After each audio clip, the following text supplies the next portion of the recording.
So continuing our coverage of like all of the different summer servants coming back to the JP version of the game, we have a servant that is very near and dear to my heart, and that is Jeanne Archer. This is a servant that you guys absolutely know that I'm a huge Jeanne simp, so I absolutely love another opportunity to get shafted by this girl's banner again, because spoiler alert, my summons so far have not been going very well. That being said, if you do have Castoria, this can definitely be a very powerful servant to go ahead and add to your Chaldea. Because like I've been saying in kind of my coverage for the last couple of days with, covering the lead up to the JP anniversary and then talking about Maid Altar, and as I'm going to talk about in today's video with Jeanne Archer, even though a lot of these servants are unbuffed, and for whatever reason they really don't like touching the summer servants at all, as it does seem like they rarely buff anybody here, they're all still pretty good, like, for the most part, right? Most of these servants are still really strong, and Jeanne Archer is no exception. But again, do keep in mind that before we just get into this video and we just go simping heavily for Jeanne, just remember that when this video goes up, the anniversary will only be 4 days away, and we're probably going to get some insanely hyped servant.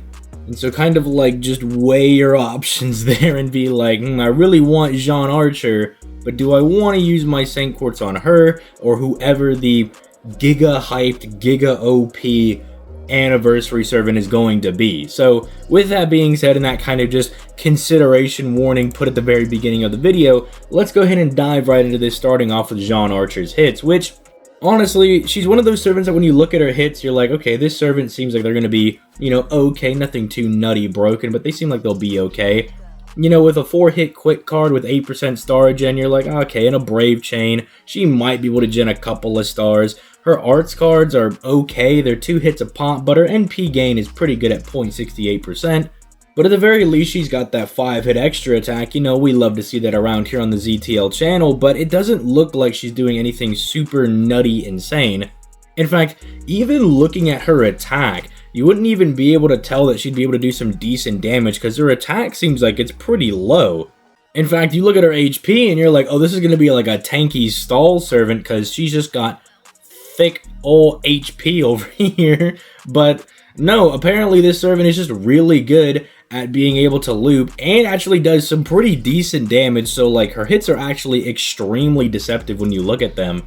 And as I always say, boys, that is because the skills are what pay the bills, and that's kind of what comes in clutch for Jeanne Archer over here to actually provide her a lot of her damage and her ability to loop her NP. So let's go ahead and go right into her skills, starting off with skill 1, which is just a very strong introduction to the servant. She's getting a solid 30% arts buff for 3 turns on a 5-turn cooldown that also comes packed with 2 hits of invincibility that last for those same 3 turns, again similar on that same 5-turn cooldown. And this gives her a nice balance of offense, NP generation, and some solid defense. Again, this is kind of a skill built in response to older characters like say Jalter, Raiko, or Jack, where they had their main damage steroid, like their mana burst, tied to their survivability. Now it kind of seems like they're moving more towards, well, we'll give you like some longevity, we'll cut down on the actual size of the buff, but we'll make it for, longer amounts of turns, especially for art servants. That's really good, because you want that arts buff for all 3 turns for 3-turn farming, because that's kind of what they excel at doing. But then also just have this hit-based survivability thing tacked on there kind of ensures that you really shouldn't waste your defensive option, right? Because that was kind of the dilemma back in the days that like, oh, do I want to use my damage steroid, but I lose my invincibility, or do I use my invincibility now to live, but then I'm really sacrificing damage later? This kind of gives you the best of both worlds, and honestly, it's just a very solid introduction to Jeanne's kit. But it's not where things start to get a little nutty. When we actually start moving into skill 2, this is where you can see like, yes, this is where we're starting to get some of the damage for Jeanne, and this is how she's able to kind of loop her NP so easily, because she comes packed with like 40% battery, which, don't worry, if you wanted to be able to be compatible with like 50% start of charge CEs, you can just give her like a level 5 append skill. You don't have to take it all the way to level 10 because that's an extra 20%. You could just take it to level 5 and get that extra 10%. So if the 40% really bothers you, just take the append skill to level 5 to get the quote-unquote 50% battery right for starting charge. But even then, even if you don't do that, 40% still really strong. There's a lot of CEs in the game that do get you up to 60% NP. For instance, there's stuff like Demonic Bodhisattva that when you maximum break it, it gives you 60% starting charge and, you know, gives you the 2 layers of overcharge. Stuff like that's pretty good. Also, keep in mind, still compatible with Castoria and whatnot. You know, it's going to be absolutely fine. Like, don't worry about it being 40%. I know some people might be wondering, like, man, why are you focusing so much on this? Because there are some people that get really upset that it's not a 50% and that it's 40%. I'm just really trying to reassure people, no, the 40% is still fine. It's still very, very good. Don't be sweating it or anything. But then you also see that she gives herself a 20% NP damage buff for 3 turns. And the reason this is really good is because different buff types in FGO actually multiply into each other. And as we go through all of Jeanne's skills, you'll actually notice that she gives herself 3 different buff types, and that's how she's actually able to do some pretty decent damage. And so we already have like a really solid 30% arts buff multiplying into a pretty decent 20% NP damage buff. But she's not done yet. If she's on a waterside battlefield, she actually gives herself an additional 50% crit damage for 3 turns. Now, some people are kind of hit or miss on art servants that focus on being crit servants, because you either have like really good ones like Estrella, who just gives herself so many stars and is always pumping them in the rotation that she really excels at it.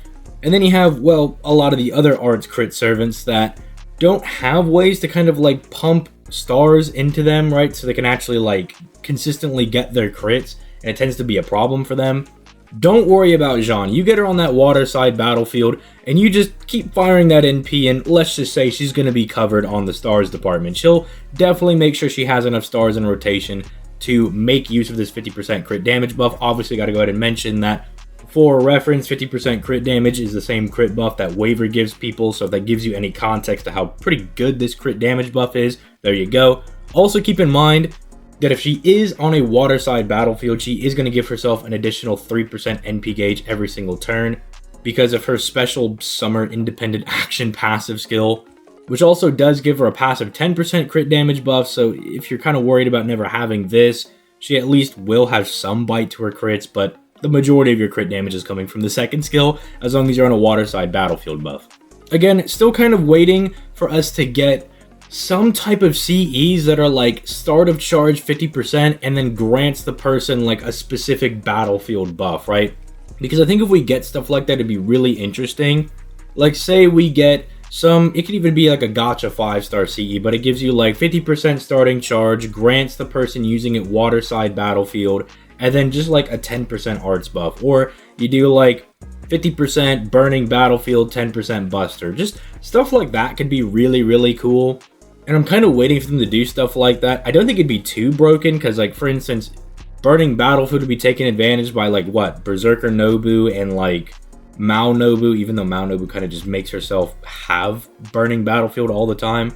And waterside would be used by people like, again, like Melta Lilith and like Jeanne Archer, Nero Saber, even though Melta Lilith just kind of gives herself waterside battlefield. I don't know, that's just like a small rant that I kind of want to get some comments in the comments down below. I want to know if you guys think that'd be too broken. Maybe there's some like specific combo I'm not thinking of, right? Someone's like, dude, no, Jaguar Man being able to give herself Forest would be nutty. And I'm like, I actually would say, no, she needs to have that buff. We need to make Jaguar Man better. That's all I'm saying. But enough of the derailment. Moving on to her third skill. The third skill is that last buff type that I was saying that she's giving to herself, where she's going to be buffing the entire party's attack by 20% for 3 turns, which does include herself. So now we have a card buff multiplying into an NP damage buff, multiplying into an attack buff, and they're all at pretty decent values, meaning she can actually do some pretty decent damage. And I like that none of it is really restricted to anything. Like, her decent damage doesn't come from like a special damage mod, or she doesn't get the specific buff if she was on a waterside battlefield. It's like Jeanne Archer will always do really good damage. She just actually like picks up a crit archer arts servant niche if she's on waterside, and she has the added buff of actually being able to increase the attack of allies that have the good alignment. So if you want to use her as like a pseudo DPS, or if like she's your AoE person and you have like a single target person for some challenge quest, it actually works out pretty well as well. Like you could actually just unironically use Archer Artoria, Archer Jeanne plus Castoria, because you can pick up 2 of those people from this summoning campaign going on JP right now. Well, you can't get Archer Artoria anymore, she's gone. But if you did get her and you get this Archer Jeanne, then That arts team setup would go pretty good. You know, you can have both of them just looping all over the place, just smacking the crap out of the enemies. Pretty good times. But yeah, moving on to her NP. It's actually quite simple. It just does damage to enemies, but the overcharge is what I was talking about earlier, where she can keep herself in check, being able to give herself this star regen buff, basically at bare minimum giving herself 10 stars every turn for 3 turns, and you can like stack a bunch of these up together, which is really, really nice, which does reward you for actually firing her NP numerous times. And you can get to a point where you can get really consistent to where she's firing her NP like 2 to 3 times. She gets a couple stacks of these. She's just auto-genning like 20 to 30 stars per turn. And if you smacked like, say, a 20-30 on your Castorias and whatnot, and God forbid they are max limit broken, even with just 2 NPs, that's 40 stars a turn. Things can get really nasty and really out of hand very quickly, especially if you're on a waterside battlefield where you get that additional 50% crit buff, basically bringing her up to a 60% crit buff because of her passive. And well, you could see where things start to get slightly out of hand. Obviously, she's a very, very strong unit. If the anniversary wasn't actually just a few days away, I would push this unit probably a little bit harder. But again, I do have to stress that the anniversary probably is going to be something very game-changing. The anniversary is usually a very, very powerful servant. Even if they're not meta-defining, like, say, Scotty, Castoria, or Koyanskaya, you look at even kind of a more recent one in Da Vinci Rider, and she was just a very, very strong unit in and of herself, and is still a very, very strong unit to this day. So it really comes up to you and, like, how comfortable you are in rolling for Jeanne Archer, and knowing that that's going to give up some rolls for the anniversary. So just kind of keep a lot of that stuff in mind before you roll for this servant, but just know that if you especially have Castoria, this servant will give you some pretty good return on your quote-unquote investment, I suppose, because her damage, even at NP1, is pretty good. If you didn't manage to scoop up someone like Zenobia to be your AoE Arts Archer, then Jeanne Archer is definitely going to be good enough to fill those shoes. In fact, Zenobia versus Jeanne Archer is kind of like an interesting discussion to have, because one of them just kind of raw refunds and then has like a nice battery to rely on, and the other one just kind of like gives herself so much NP every single turn that she just kind of happens to loop. I don't know, y'all can also talk about that in the comments down below. But with all that being said, I'm going to go ahead and get out of here. You guys, make sure to leave a like and subscribe on this video for daily FGO content. Also, I'm just going to be mentioning this at the end of every video now because I want everybody to have this equal opportunity. But on August 13th, which is a Saturday, a couple of weeks away from right now, I'm going to be hosting a Yu-Gi-Oh! Master Duel tournament where first place is going to get a $100 prize, and then we will be hosting a losers bracket where they will compete for $50. So hopefully that means that, like, no matter which side of the bracket you end up on, you can still kind of compete for a little bit of cash. The only restriction is that I'm not letting anybody bring the same decks. I want to see some diversity. I don't want to see like 800 summons of Water Enchantress. I'm not trying to see the like 800th summon of, well, I guess everybody's going to be able to run Access Code, but you guys know what I'm saying, right? You guys get what I'm getting at.